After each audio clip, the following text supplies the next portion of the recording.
Hey guys, got the dogs here. I'm just hanging out.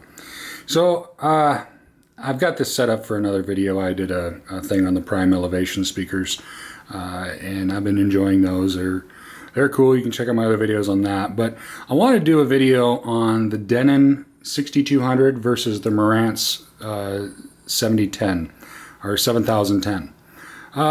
They're both real similar. They're both 9.2 channel amplifiers. I mean, Denon and Marantz are, the same company basically. But there are some differences, and, sorry about that, bump the thing. But basically, I'm going to boil it down to what the differences were for me. Number one, the display on the Marantz was something that bothered me. It bothered me enough to where I had some issues with the amplifier, so I had to send it back anyway. So I said, I'd like to go with the Denon because I wanted a full screen display. They just had a little portal on the Marantz. So, that's like the one flaw with the Marantz 7010. Otherwise, I really liked it. I liked it a lot. And with the Denon, it's fine. There's nothing really wrong with it. It's very good. It's 140 watts per channel, at 2 channels driven, whereas the Marantz was only, I think, 125 at 2 channels driven. So, and both have preamp outputs and all that good stuff. But I will say that had the display not been a problem and, it wasn't an issue, I would prefer the Marantz. The Marantz has the HDAM, which is basically, a little bit more signal processing, and I did notice a little bit of a difference. It's, it's not massive. It's not, not going to be like, wow, that's huge, but, there is a slight improvement, and, it's worth it. I mean, if you're going to be spending about the same money, that extra sound is nice. Now, if Marantz made an amplifier that had a regular display on it, I'd be all about it. That was my only gripe with that amplifier.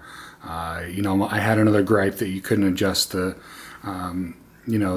speaker distances further than 27 feet, but you can't do that on the Denon either. So it's not, in comparison, they both are like that.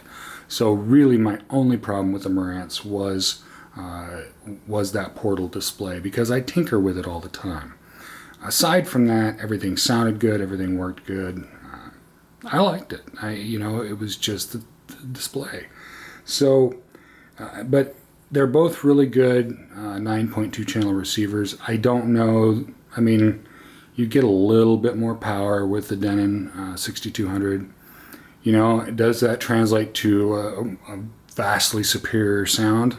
I mean, it's honestly, my X2000 sounded pretty good. It wasn't. So going from my X2000 to the 6200 was not a drastic improvement in sound. The XT32 Odyssey room correction was nicer, so you can tell a little bit nicer sound with that. But it's not this dramatic change. I noticed more of a difference going from the Denon to the Marantz than I did going from the X2000 to the X6200.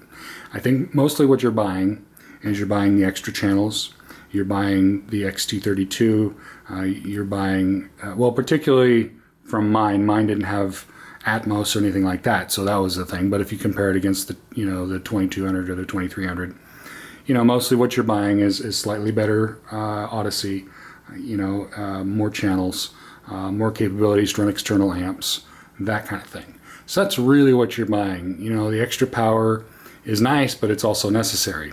If you're going to be running, 7 channels instead of 9, that extra power just kind of gets, it's basically the same. It's not much more, you're going to need that power to run those extra channels anyway.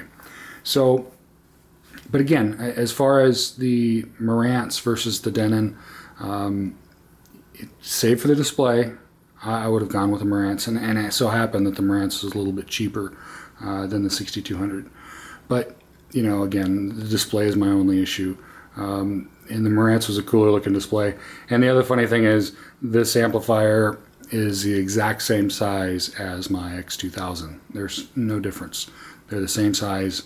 This one weighs a little bit more because it's got a more sturdy power supply, but generally very similar sound. It's just more channels, more processing capability. The fact that I can hook up RO3D for a fee, so all those things, you know, but you know, I did prefer the sound of the Marantz, and again, it's not, you know, drastic night and day difference, but there was a difference, and it was nicer.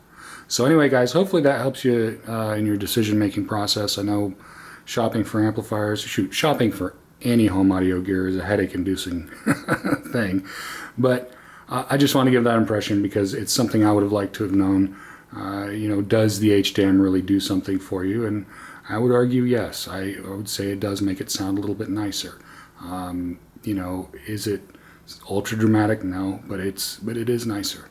So something to consider and check out. But anyway, guys, thanks for watching, and please subscribe.